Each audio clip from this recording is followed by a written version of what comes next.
আর বর্তমানে মুসলমানদেরকে মুনাফিক বানানোর অনেকগুলো মেশিন আছে, এর মাঝে একটা মেশিন হলো প্রচলিত নোংরা রাজনীতির মেশিন। কথা কি বুঝতে পারছেন?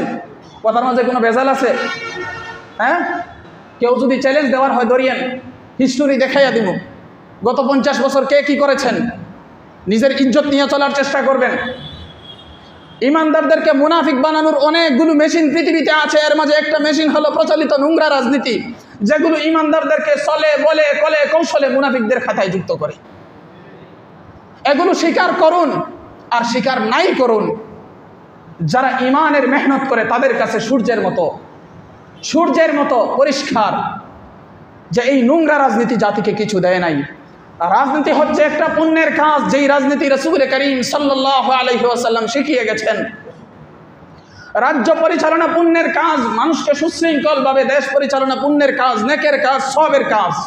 কিন্তু তোমরা যেই সমস্ত জিনিসকে রাজনীতি নাম দিয়েছে, এগুলো না রাজনীতি নয়, এগুলো হচ্ছে নোংরামি।